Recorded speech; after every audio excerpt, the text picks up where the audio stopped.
Alright, in this video tutorial I'm going to show you how to create the Amber X3. Let's get started. I'm just going to take the Amber calligraphy here, combined the calligraphy over here, combined with these two pieces and the photograph itself. I'm going to drag and drop the photo into GIMP, and what I'm going to do is I'm going to crop that. And I'm going to use the aspect ratio of 5.3 by 9. The reason for that is that when you multiply 5.3 times 3, because we want 3 ambers here in the end, you're going to end up by 16, or end up with the figure of 16. And 16 by 9 is exactly what I want in the final sort of output, working with that ratio. When I crop that, I end up with a geometry of 1368 by 2323. What I'm going to do is I'm going to multiply that by 3. So I'm going to take 1368 times 3 equals 4104. I'm going to change the size of the image to 4104.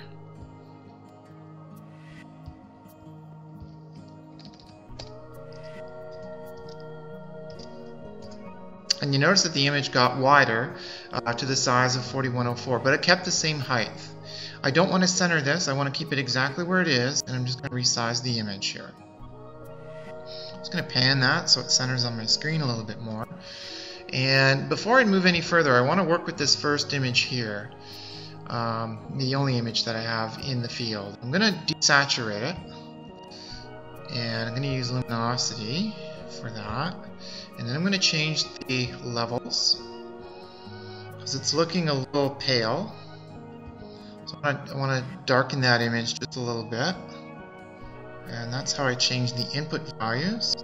And I always keep the output values at the maximum.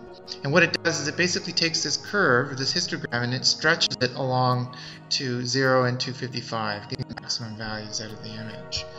So I'm going to OK that. And now what I'm going to do is I'm going to make 2 additional copies. And I'm just going to duplicate this layer twice. I'm going to call this one blue. I'm going to call this one green. And you guessed it, I'm going to call this one red. Now, I'm going to move the red one to the very right hand side. I'm going to use the align tool to do that. I'm going to align it against the image itself, which you can think of it as a page. And once I click on it, you notice these blue, sort of green, blue-green kind of dots show up.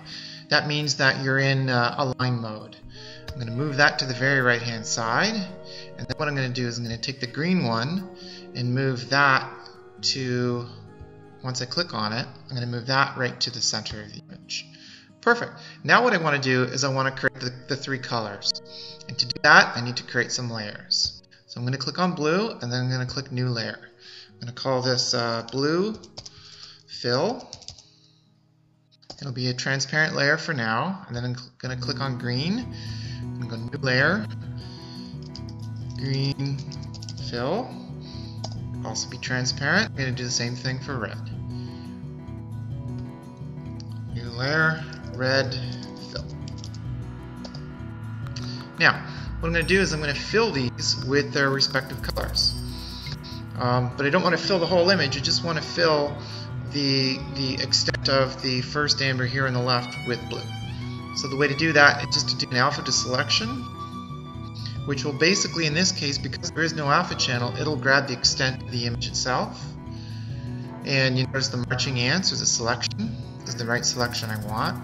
And what I do is I click on the blue layer, and I set up my color for blue. And I did this earlier, and I'll just show you the colors that I used here in the original.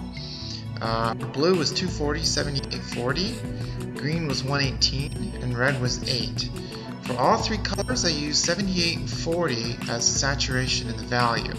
And I did that for a reason, because I want all 3 colors to have the same intensity over the image. I didn't want red to appear really intense and blue and green to be very faded and washed out. That's the reason why I did that. So I'm going to select that blue color. Now I'm going to do a fill itself, just using the bucket fill. And the bucket fill will include a blue wash into that particular layer. Now what I need to do is I just need to change the mode of that to color. And there's your blue. Second one is green. So what I'm going to do is I'm actually going to click on the layer that says green. I'm going to do the alpha to selection. I'm going to click on the green fill layer. And I'm going to set up my color as green. Again, this is 118/7840 that I had set up earlier. Do a bucket fill on the green layer. And once that's complete, I'm going to change its mode to color as well. And then I'm going to do the exact same thing for red. Select the extent by using alpha to selection. We have it selected. I click on the red fill layer. I set up my color. I click on red, which is actually closer to a maroon. It's 87840. I'm just going to verify that number.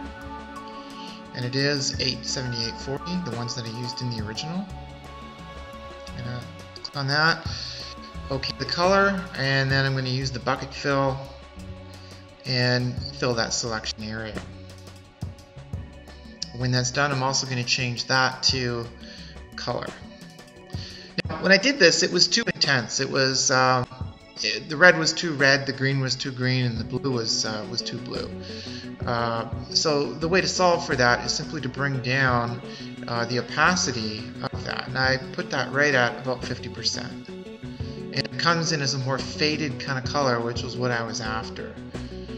Almost think of it as like a watercolor or something like that, that kind of faded and a little bit washed out. That was the look that I was after in this piece. And I'm going to change this as well to it should be all equal, about 50% in this case that I used. Now, the next thing I'm going to do very quickly is pull in the circular calligraphy, or in fact, I'm going to bring in the amber lettering first. I'm just going to drag and drop that right into the image. And it's going to plot that in the center. And I'm going to move that all the way to the top so that it appears above all other layers. And you notice that this is a very huge image here. That's fine. I'm just going to change the size of that so that the word amber actually goes off the screen a little bit. And to change the size of the layer, I just have to click on the layer itself. And I'm going to click on the chain link in this case. And the reason for that is because I always want my calligraphy to be scaled proportionally, meaning in both the X and the Y direction. I never want to stretch my calligraphy just in the X direction. That's not the way that it should look. And what I'm going to do is I'm going to use a number here of 140 that I sort of pre-tested here. And I'm going to scale that. And then when it's done, I'm going to center that onto the screen, change its color, and then change its mode as well. Oops, my mistake. I had the selection set up. So what I'm going to do is I'm going to turn off the selection and just do that operation over again. My bad. So I click on the layer again, and instead of pixels, I want percent. So I want to change the percent. I want to go 140. Perfect. Scale it. Take a second to scale.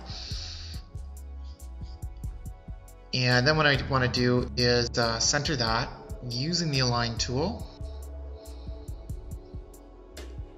Change the color and then change the opacity. Okay, so now it's complete. And now what I'm going to do is I am going to align that to the center of the image here. And I'm going to align it to the image itself. And I'm going to center that. And I'm going to center it in both directions. And you'll notice that it goes off the page a bit, and that's exactly the look that I was after here. Now what I'm going to do is I'm going to change the color of that by simply inverting it. So it turns from black to white. And then what I'm going to do is I'm going to change its mode to overlay. And it's starting to look like what I want it to. And I'm going to bring down its opacity to about 90%. Just so you can read the lettering, but it's not too abrupt. It's not too much in your face. And the third and final thing I'm going to do here is simply bring in the circular calligraphy itself. So I'm just going to click on that graphic asset. I'm going to drag it into GIMP. And it will remain in the exact center of my screen, which is what I want. And I'm just going to do a couple of operations here. One is I'm going to change or invert it because I want white amber text overlaying the image itself. Next thing I want to do is I want to remove that black color. So I'm going to go color to alpha. And I'm going to remove the black color here. So I change it to black. Or you could have punched in 6 zeros as HTML notation. Click OK to that. And click OK to that. And there you have it. That is the Amber X3. Thanks very much, everybody, for listening. This is a GIMP tutorial that anyone can do, and if you're starting out with GIMP or just learning it, this is a perfect tutorial to experiment with. The calligraphy pieces you can do on your own, and just scan those using a regular scanner. Put them on your hard drive, and you can create this just like I did. All right, thanks very much. See ya.